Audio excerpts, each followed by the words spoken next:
Hello and welcome to Self-Destructive TV Shows, a show where I watch TV shows with awful endings so you don't have to. Today we'll be talking about Game of Thrones, How I Met Your Mother and The Wilds. It goes without saying, but warning, spoilers ahead. Up first, we have the hit 2005 show How I Met Your Mother. This show may be 18 years old, but it's still infamous for its cruel, cruel ending. How I Met Your Mother follows main character Ted telling his two children in present-day 2030 stories of him and his four friends, Marshall, Barney, Lily and Robin, living in 2005 New York in their mid-20s. Ted is a hopeless romantic notorious for having a devastating love life. Throughout the 9 seasons, we see him fall head over heels for many women, including Robin. In fact, it's well established in the pilot episode when they go on a date with Ted even stealing a blue French horn off a restaurant wall for her, but things don't work out. They revisit the relationship countless times, but it never works because Robin doesn't want children. For this reason, they eventually decide to call it quits. They both successfully manage to move on, with Barney eventually confessing his feelings for Robin in season 8. They then proceed to get married in season 9, with the entire final season taking place throughout their wedding weekend. Ted goes on to marry Tracy, whom he meets at the train station after Robin and Barney's wedding. This show is full of love, friendship, laughter, and everyday relatable struggles. However, the last season makes you genuinely question if the writers hated themselves or not. Remember how I said they both moved on and married different people? Well, in the final episode of the last season, Robin and Barney end up getting a divorce, even when we've just spent an entire season at their wedding weekend. Oh, and Ted's wife? She gets sick and dies. Do you see where this is going? Ted's children in the present day stop the story and confess they know what Ted really wants. Robin. They encourage him to call her and ask her out, but instead he puts on his Sunday best, runs to the restaurant where they had their first date, steals the blue French horn and offers it to her in pouring rain as a big gesture of love. That's so cute, right? No, this is not cute. The ending is abysmal. What basically happens is Ted has spent years pining over Robin, but she didn't want children, so he said fine, and they both moved on. He found a woman he could love and had children with her. She dies, and then he goes right back to where he started, Robin.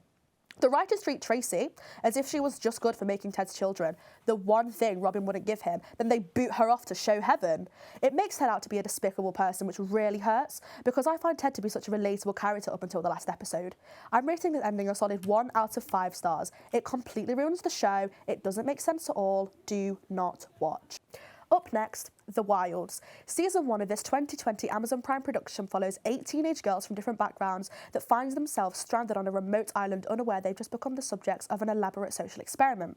Season 2, released in 2022, follows another group of 8 individuals stranded on a remote island also involved in a social experiment, but this time it's a group of teenage boys. Gretchen, the so-called brains behind the operation, aims to prove that women are better suited to be leaders in the world. Pretty sick and twisted way to prove this, Gretchen, if you ask me. The ending leaves us with both the girls and boys having been rescued. They're still in the trap. One of the girls, Leah, figures the whole thing out and gets so close to escaping, but to her dismay, Gretchen is one step ahead and abandons them on the island once again. This leaves us on a cliffhanger. Will they ever escape? Where are their parents? How will they survive? Will anyone else die? And I guess we'll never know. This bad ending is purely based on the cancellation of the show. Amazon decided to cancel the show after it received less attention than season 1. Fans have argued that entering season with the boys was the sole reason for the lack of viewers, as they were pretty bland, which I can confirm that they were. However, some fans say that the boys needed to enter in order for Gretchen's experiment to take place. Either way, the show's bad ending was down to Amazon cancelling the show. I'm rating this show's ending 4 out of 5 stars. This is one of those rare cases where I do actually recommend watching the show. Let's end things off with Game of Thrones, arguably the worst show ending in TV history. Game of Thrones is a show released in 2011 based on George R.R. Martin's book series A Song of Ice and Fire that takes place in 298 AC and follows the most powerful houses of the Seven Kingdoms: Tyrell, Tully, Baratheon, Martell, Arryn, Lannister, Stark and Targaryen. The show rose to well-deserved fame in 2011, enchanting viewers with money, murder, sex and dragons. The show produced 8 seasons, each one with a record-breaking number of viewers that only grew higher with every season. The show was at its peak. Jon Snow proclaimed King of the North, the Stark siblings reuniting, Cersei getting her revenge, and Daenerys claiming Dragonstone. All was well and nothing could tear down this fortress of a show. Until the writers started on season 8. There is a genuine question here of where do I start? Season 8 was a diabolical mess. Here's a few reasons to name the least.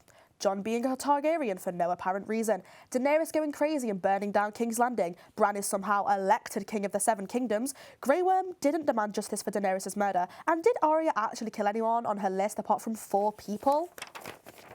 The ending is devastatingly heartbreaking. Watching season 8, I truly understood how Jon felt being stabbed in the heart.